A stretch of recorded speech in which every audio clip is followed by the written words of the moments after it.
नमस्ते जोहार, मैं राजू। आप सब देख रहे हैं 24 झारखंड न्यूज। चलिए जानते हैं सुबह से लेकर शाम तक की तमाम बड़ी खबरों को। क्लासरूम में मोबाइल नहीं ले जा सकेंगे सरकारी स्कूलों के शिक्षक।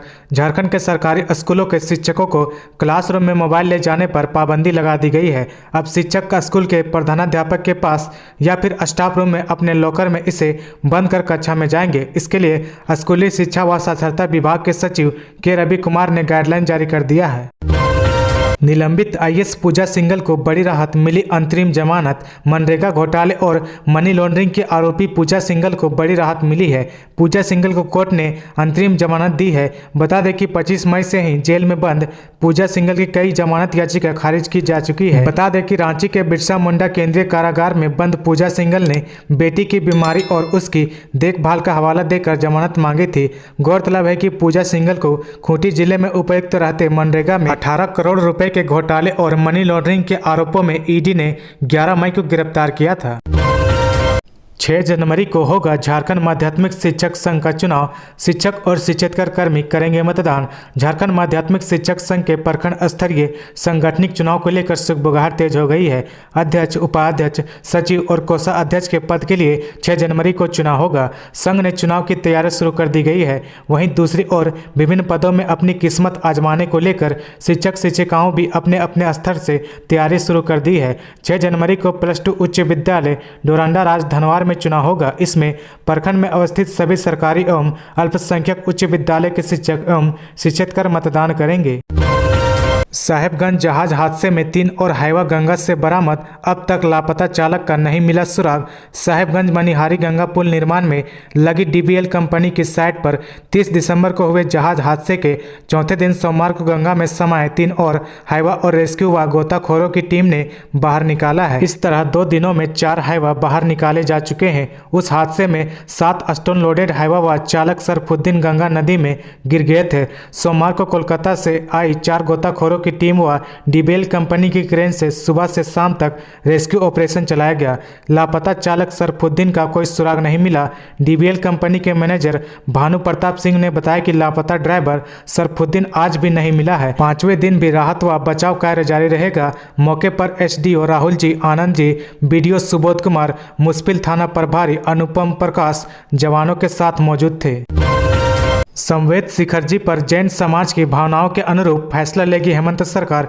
झारखंड सरकार संवेद शिखरजी मामले में जल्द फैसला लेगी। सरकार के पर्यटन मंत्री हफीजुल हसन ने जैन समाज के प्रतिनिधिमंडल को आश्वस्त किया कि उनकी भावना के अनुरूप ही सरकार फैसला लेगी। झारखंड राज्य धार्मिक न्याय बोर्ड के अध्यक्ष ताराचंद जैन की अगुवाई में एक प्रतिनिधिमंडल सोमवार को पर्यटन मंत्री से मिला। मंत्री ने कहा कि उनकी भावनाओं से मुख्यमंत्री हेमंत सोरेन को अवगत करा दिया है। गिरिडीह जिले के पारसनाथ पर्वत स्थित जैन तीर्थ संवेद शिखरजी को पर्यटन स्थल घोषित करने का विरोध बढ़ता जा रहा है। देश के विभिन्न राज्यों में रहने वाले जैन समाज के लोग सड़कों पर उतरकर इसका विरोध कर रहे हैं। गत 1 जनवरी को इसको लेकर व्यापक प्रदर्शन हुए। झारखंड में भी जैन समाज के लोग पहले से ही आंदोलित हैं। जैन समाज की मांग है कि राज्य सरकार अपना फैसला वापस ले और इसे धार्मिक स्थल नहीं रहने दे। खबरों में आगे बढ़ने से पहले अगर अभी तक आपने इस चैनल को सब्सक्राइब नहीं किया तो प्लीज सब्सक्राइब कर ले, जिससे आपको झारखंड की हर छोटी से बड़ी खबर की अपडेट आप तक पहुंचता रहे।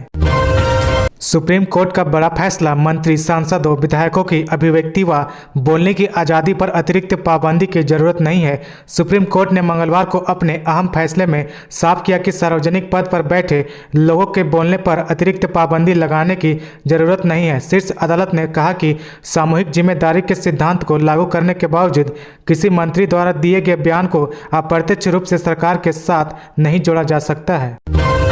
झारखंड में मौसम का मिजाज बदला। कोहरे की चादर में लिपटी रांची। बंगाल की खाड़ी से चलने वाली पूर्वी हवा ने झारखंड के मौसम का मिजाज बदल दिया है। इस कारण आकाश में बादल छाया हुआ है। 4 जनवरी तक मौसम के इसी तरह रहने की उम्मीद है। आकाश में दिन भर बादल छाए रहने के कारण अधिकतम और न्यूनतम तापमान का अंतर कम हो गया है। इस कारण सोमवार को राजधानी सहित अन्य इलाकों में दिन भर ठंड का एहसास होता रहा। अधिकतम तापमान सामान्य से कम हो गया है, वहीं न्यूनतम तापमान सामान्य से करीब 2 डिग्री सेल्सियस अधिक हो गया है। सोमवार को राजधानी का अधिकतम तापमान 26 डिग्री तथा न्यूनतम तापमान 11 डिग्री सेल्सियस रहा। पंकज मिश्रा के रिम्स में भर्ती होते ही सक्रिय हुई ईडी, गतिविधियों पर रखी जा रही नजर। पेशाब में जलन और पेट में दर्द की शिकायत के बाद 1000 करोड़ रुपए की मनी लॉन्ड्रिंग के मामले में आरोपी पंकज मिश्रा को शनिवार को रिम्स में भर्ती कराया गया था। सर्जरी विभाग के डॉक्टर मृत्युंजय सरागवी की देखरेख में पंकज का इलाज चल रहा है। डॉक्टर मृत्युंजय ने कहा कि लिवोफ्लॉक्सिन और यूरी अस्पार्क टेबलेट दी गई है। दवा देने के कुछ घंटे बाद पेशाब में जलन से राहत मिली है। डॉक्टर के निर्देश पर पंकज मिश्रा का अल्ट्रासाउंड किया गया। रिपोर्ट के आधार पर आगे इलाज की प्रक्रिया अपनाई जाएगी। आदमखोर तेंदुआ ने महिला पर किया हमला, अब तक ले चुका है 4 की जान।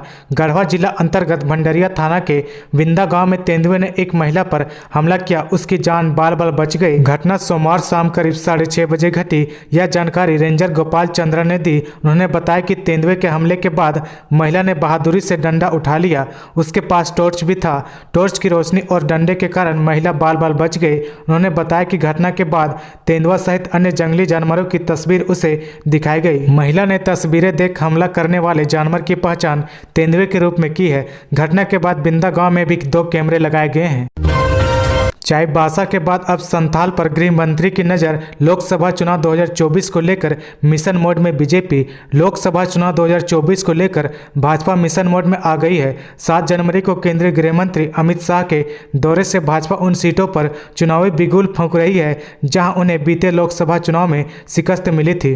चाईबासा में 7 जनवरी के कार्यक्रम के बाद भाजपा अलग कार्यक्रम राजमहल लोकसभा को केंद्र में रखकर साहिबगंज में आयोजित करेगी। इसके लिए भी संगठन के स्तर पर तैयारी शुरू हो गई है।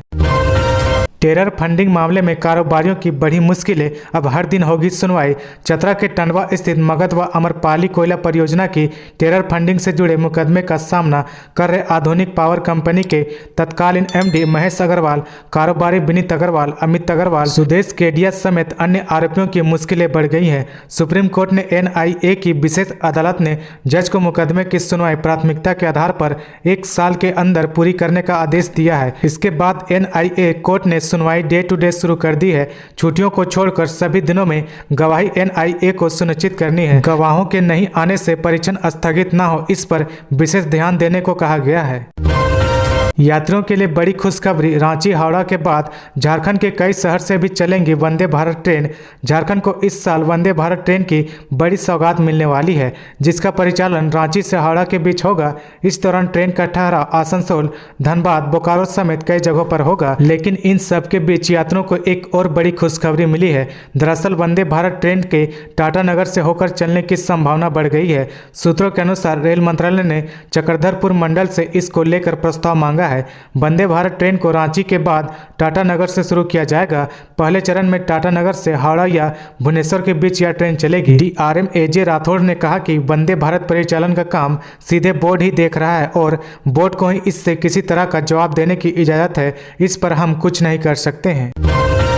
नगर निकाय चुनाव में रोस्टर के खिलाफ जाकर मेयर का पद बदलने का महासभा करेगा विरोध। आगामी नगर निकाय चुनाव में रोस्टर के खिलाफ जाकर रांची सीट अनुसूचित जाति वर्ग को देने के खिलाफ सोमवार को झारखंड रविदास महासभा की बैठक हुई।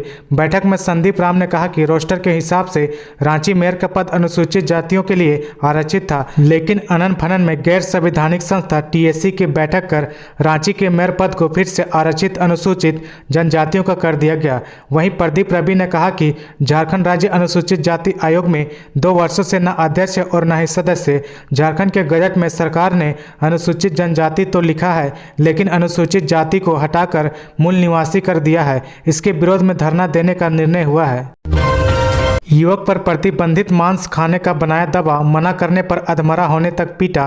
राधानगर थाना क्षेत्र के पखीजा मोड़ स्थित टावर के पास बीते शनिवार की रात को प्रतिबंधित मांस व शराब का सेवन नहीं करने पर 5 लोगों ने मिलकर एक व्यक्ति की जमकर पिटाई कर दी। इससे मोहनपुर पंचायत के तलबन्ना निवासी 40 वर्षीय चंदन रविदास गंभीर रूप से घायल हो गया। आगरा में हुई इंटरनेशनल कराटे चैंपियनशिप में पलामू के खिलाड़ियों ने दिखाया दम, जीते 2 गोल्ड मेडल। आगरा में आयोजित all India Indo continental international karate championship के फाइट में पलामू जिला 6 कराटेकारों ने 2 गोल्ड और 4 मेडल अपने नाम किया है। यह जानकारी पलामू के कोच सिहान संतोष कुमार ने दी। आगरा के चाणक्य होटल के स्पोर्ट्स हॉल में इस प्रतियोगिता का आयोजन किया गया था। तो ये थी आज की झारखंड की टॉप बड़ी खबरें। इसी तरह झारखंड की हर छोटी सी बड़ी खबर देखने के लिए आप हमारे चैनल 24 झारखंड न्यूज को सब्सक्राइब करके बेल आइकन प्रेस कर ले, जिससे आपको झारखंड की हर छोटी सी बड़ी खबर की अपडेट आप तक पहुंचता रहे। तो आज के लिए बस इतना ही, हमें दीजिए इजाज़त, फिर मिलते हैं नेक्स्ट न्यूज में।